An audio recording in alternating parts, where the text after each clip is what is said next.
Selamat pagi, Bapak dan teman-teman semua.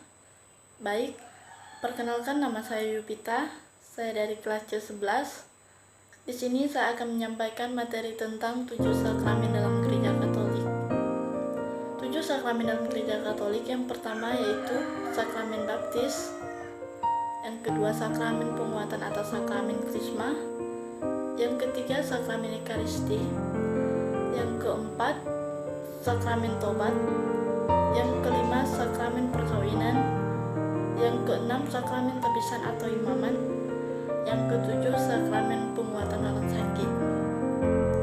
Baik, di sini saya akan menyampaikan pengertian dari ketujuh sakramen tersebut. Sakramen yang pertama, sakramen pembaptisan. Sakramen baptis adalah sakramen yang pertama kali diterima oleh umat Katolik sebelum mereka menerima sakramen-sakramen lainnya. Pada saat penerimaan sakramen baptis, kita diperkeci air kemudian diolesi minyak serta diberi kain putih dan lilin menyala. Hal ini merupakan lambang bahwa kita telah dibersihkan dari dosa asal dan siap menjadi terang bagi sesama. Dengan menerima sakramen baptis, kita telah diangkat menjadi anak Allah dan dibangunkan dengan gereja yang menjadikan kita anggota tubuh Kristus, serta siap diutus untuk berbuat baik kepada semua orang. Pembaptisan hanya dapat diterima satu kali untuk selamanya, namun meninggalkan material rohani yang tidak dapat dihapuskan. Yang kedua, sakramen penguatan atau sakramen krisma. Di dalam sakramen krisma ini, bahwa kita itu telah benar-benar mengakui Kristus di dalam diri kita dan telah mengakui agama kita, agama Katolik secara utuh.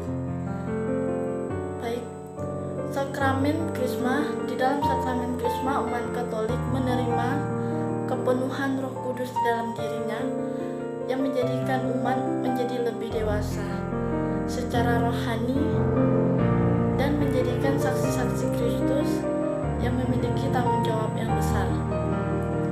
Seperti halnya dengan sakramen baptis, sakramen krisma hanya dapat diterima satu kali seumur hidup bagi semua orang. Yang ketiga, sakramen ekaristi. Sakramen ekaristi adalah sakramen yang setiap hari Minggu diterima oleh umat Katolik pada saat perayaan misa.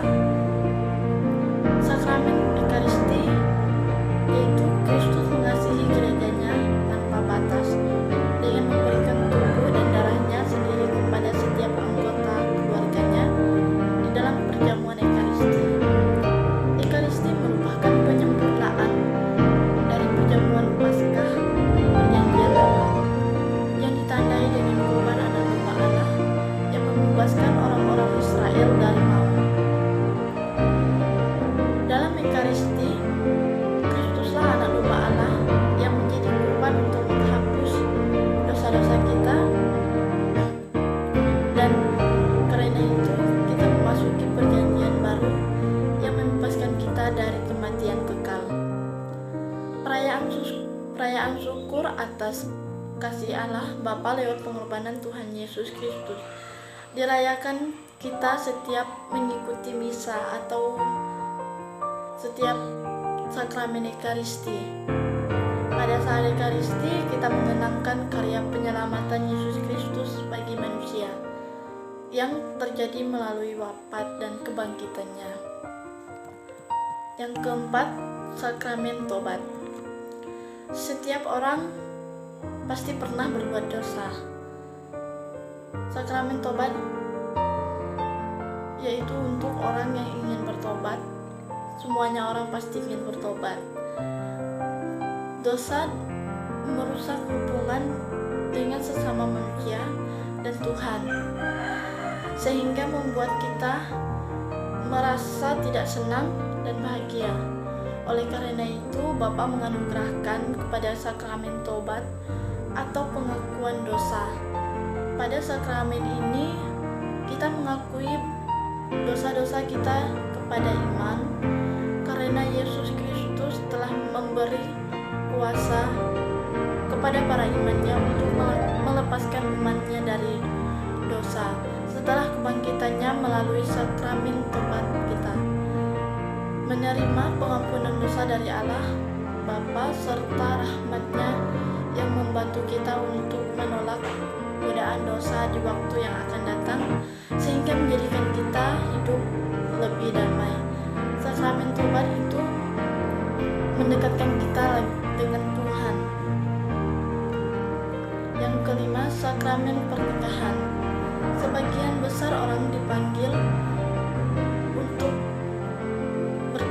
kehidupan rumah tangga. Melalui sakramen perkawinan, Tuhan memberikan rahmat yang khusus kepada pasangan yang menikah untuk menghadapi bermacam tantangan yang mungkin timbul, terutama sehubungan dengan membesarkan anak-anak dan mendidik mereka untuk menjadi para pengikut Kristus yang sejati. Dalam sakramen perkawinan terdapat 3 pihak yang dilibatkan, yaitu mempelai pria, mempelai wanita, dan Allah sendiri. Ketika kedua mempelai menerima sakramen perkawinan, Tuhan berada di tengah-tengah mereka, menjadi saksi dan memberkati mereka. Allah menjadi saksi melalui perantaraan iman atau diakon yang berdiri sebagai saksi dari pihak gereja. Yang keenam, sakramen tabisan imamat. Para imam merupakan orang yang dipanggil secara khusus oleh Tuhan Yesus untuk menjadi panggilan Tuhan tersebut. Maka mereka harus mengikuti pendidikan di sekolah seminari menengah tinggi serta menjalani masa orientasi di pastoran di tengah umat. Serta menyelesaikan tahapan pendidikan tersebut, maka mereka ditabiskan oleh uskup untuk menjadi seorang imam. Pada saat tabisan itu mereka menerima sakramen imamat dengan mengucapkan janji untuk taat kepada pemimpin gereja Katolik, untuk hidup miskin dan selibat yang tidak menikah. 7. Sakramen pengurapan orang sakit. Alkitab mengatakan agar kita, jika sakit, maka baiklah kita memanggil penatua gereja untuk mendoakan dan mengurapi kita dengan minyak di dalam nama Tuhan. Dan doa-doa dengan iman ini akan menyelamatkan kita yang sakit dan mengampuni dosa kita. Oleh karena itu, sakramen urapan orang sakit tidak hanya dimaksudkan untuk menguatkan kita di waktu sakit, tetapi untuk membersihkan jiwa kita dari dosa dan mempersiapkan kita untuk bertemu dengan Tuhan. Sekian penjelasan dari saya. Jika ada kata-kata yang kurang, saya mohon maaf. Saya akhiri penjelasan dari saya. Terima kasih.